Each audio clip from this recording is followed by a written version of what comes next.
دوستوں، آج ہم جانیں گے حضرت ہود علیہ السلام کا واقعہ۔ حضرت ہود علیہ السلام کو قوم عاد بھی کہا جاتا ہے۔ قوم عاد احقاف نام کے ایک بستی میں آباد تھی۔ احقاف عربی میں ریت کے ٹیلوں کو کہا جاتا ہے اور یہ علاقہ سمندر کے کنارے پر تھا۔ اللہ تعالیٰ نے حضرت ہود علیہ السلام کو عاد قوم کے لوگوں کے لیے نبی بنا کر بھیجا۔ وہ قوم لمبے قد، چوڑے جسم اور طاقتوں والی تھی۔ سب سے لمبا اس میں 100 گز کا اور گھٹنا 60 گز کا تھا۔ وہ لوگ پتھروں کو کاٹ کر پہاڑوں میں مکان بناتے تھے اور اپنی پتھر دلی کی وجہ سے بتوں پر ایمان لاتے تھے۔ ان میں صرف ایک گروہ تھا جو حضرت ہود علیہ السلام پر ایمان لایا تھا، لیکن وہ گروہ بھی مخالفوں کے ڈر سے اپنا ایمان چھپاتا تھا۔ جب حضرت ہود علیہ السلام کی نصیحتیں حد سے زیادہ ہوئی، تب سب مخالفین تکلیف پہنچانے کے لیے تیار ہو گئے۔ مسلمانوں نے حضرت ہود علیہ السلام کو اس بات کی اطلاع دی کہ حضرت ہود علیہ السلام نے اللہ سے ان کے لیے بد دعا کی اور بارش رک گئی۔ نتیجہ یہ ہوا کہ باغ و کھیتیاں سوکھنے لگی، اکال کی صورت پیدا ہو گئی۔ یہ سلسلہ 7 برس تک چلتا رہا۔ لوگ مارے بھوک اور پیاس سے پریشان ہو گئے۔ حضرت ہود علیہ السلام نے بڑی محبت سے کہا کہ ایمان لاؤ اور اپنے آپ کو دوزخ کی آگ سے بچاؤ۔ یہ سب آفتیں کفر کی وجہ سے تم سب پر آئی ہیں، جس کی اصل وجہ خدا کا انکار اور اس کی عبادت نہ کرنا ہے۔ کفر کرنے والوں کی سامت ہی تھی کہ انہوں نے ان باتوں کو جھوٹا جانا اور اپنے کفر پر جمے رہے اور حضرت ہود علیہ السلام کے ساتھ بے ادبی سے پیش آتے رہے۔ وہ لوگ یہ کہتے تھے کہ اے ہود، ہم تیرے کہنے سے اپنی بتوں کو نہیں چھوڑیں گے اور اپنے دھرم سے منہ نہیں موڑیں گے۔ اس زمانے میں یہ رسم تھی کہ جن پر بڑی کٹھنائی آتی یا سامنے بڑی مہم ہوتی تو مکہ کے حرم میں جا کر اللہ سے دعا کرتے تھے اور ان کی دعا قبول ہوتی تھی۔ ان دنوں مکہ میں عاد قوم کے علاوہ عمالقہ قوم رہتی تھی۔ اس قوم کو مکہ کی سرداری حاصل تھی۔ جب قوم عاد کے لوگ ان مصیبتوں کے شکار ہوئے تو سرداروں میں سے 70 آدمی وہاں جانے کو تیار ہوئے۔ پوری قوم نے ان کو یہ نصیحت کی کہ مکہ میں جا کر بارش کی دعا مانگے۔ جب یہ سب منزل پوری کر کے مکہ میں پہنچے اور معاویہ بن بکر کے گھر میں اترے، وہ ان سب کے کھانے پینے اور راگ رنگ کی محفلیں سجانے میں لگا تھا۔ یہ لوگ بھوک پیاس کو بھول گئے۔ کہاں کی دعا اور کیسی نماز، وہ تو بس رات اور دن گانے بجانے سننے لگے۔ میزبان کو یہ معلوم تھا کہ یہ لوگ دعا کرنے آئے ہیں، لیکن وہ ان لوگوں سے اس لیے نہیں کہتا تھا کہ وہ کہیں گے کہ یہ بڑا کنجوس ہے، کھلانے پلانے سے کتراتا ہے، پھر اپنی قوم میں جا کر مجھے بدنام کریں گے۔ آخر اس نے ایک غزل بنائی اور گانے والیوں کو سکھا دیا۔ مضمون اس کا یہ تھا کہ تم اپنی قوم کی مصیبتوں سے غافل ہو رہے ہو اور بارش کی دعا مانگنے میں کوتاہی کر رہے ہو۔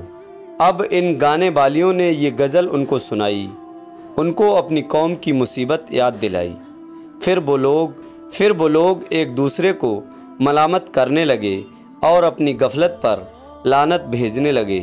جب ہوش آیا تو پھر رات دن دعا مانگنا شروع کر دیا اور اپنی قربانیوں کو ذبح کرنے کا طریقہ استعمال کیا۔ مرثد بن میدان ان میں ایک شخص تھا جو چھپا ہوا مسلمان تھا۔ وہ حضرت ہود علیہ السلام پر پورا ایمان رکھتا تھا۔ وہ ان لوگوں سے بولا، جب تک حضرت ہود علیہ السلام پر ایمان نہیں لاؤ گے تب تک اپنا مقصد کبھی پورا نہیں ہوگا۔ وہ لوگ سمجھ گئے کہ یہ آدمی مسلمان ہے۔ ایسا خیال آتے ہی ان لوگوں نے اس شخص کو الگ کر دیا اور اللہ کے دربار میں دعائی کی۔ اس مدت میں 3 ٹکڑے بادل کے سفید، کالے اور لال پیدا ہوئے۔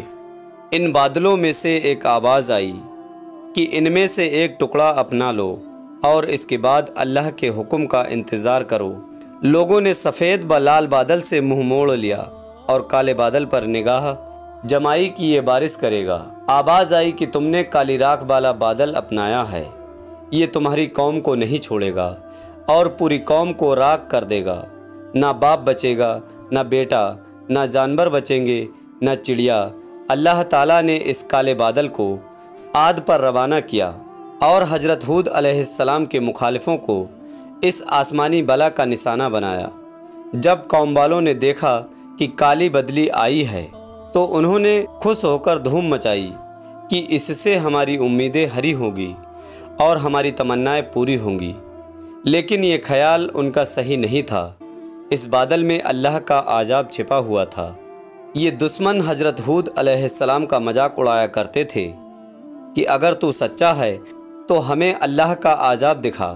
چنانچہ اللہ کا یہ عذاب آ ہی گیا کالے بادل کی شکل میں۔ یہ ایک زبردست آندھی تھی جو انہیں تباہ کرنے آئی تھی۔ جب حضرت ہود علیہ السلام نے دیکھا کہ اللہ اس قوم کو تباہ کر دے گا اور عذاب آ چکا ہے تو اللہ کے حکم کے مطابق 4000 ایمان والوں کو ساتھ لیا اور بستی سے باہر نکل آئے اور تھوڑی دور پر ایک بڑا سا گول آکار میں لکیر کھینچی اور ایمان والوں سے بولے کہ یہ ریکھا جو میں نے اپنی انگلی سے گول گول بنائی ہے اور اللہ کے حکم سے تم سب کو اس میں بٹھایا ہے، تو جو شخص اس میں رہے گا وہ آندھی سے بچا رہے گا۔ قوم والے بھی اس مصیبت کو تماشا سمجھ کر وہاں جمع ہوئے اور اپنے بال بچوں کو بھی ساتھ لائے۔ اتنے میں آندھی کے تیز جھونکے چلنے لگے۔ یہ جھونکے اتنے تیز تھے کہ ان کے مردوں، عورتوں اور جانوروں کو اڑانا شروع کر دیا۔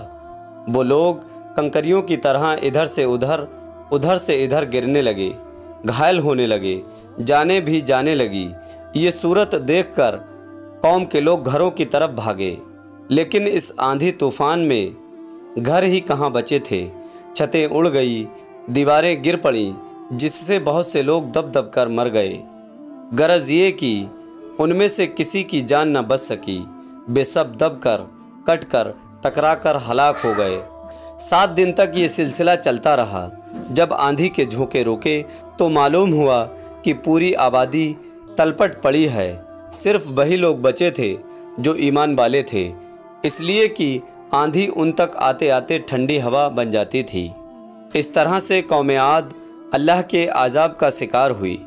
ان کے عالیشان مکان اور ہرے بھرے باغ سب تباہ ہو گئے۔ حضرت ہود علیہ السلام آندھیوں کے شانت ہونے کے بعد اپنے ساتھیوں کے ساتھ باہر آئے۔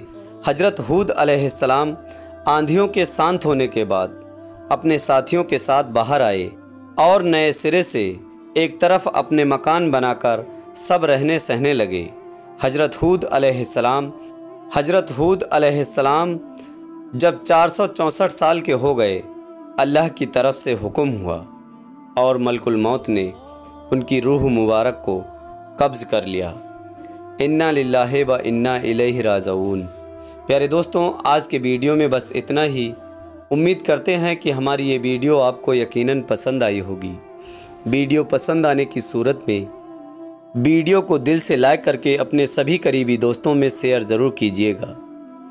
دوستوں، اچھی باتیں سن کر آگے پہنچانا صدقہ جاریہ ہے اور اس کا اجر ملتا ہے۔ پھر ملتے ہیں ایک اور نئے ویڈیو کے ساتھ، تب تک کے لیے دعاؤں کی گزارش۔ اللہ حافظ۔ اللہ ہمارا اور آپ کا حامی و مددگار ہو۔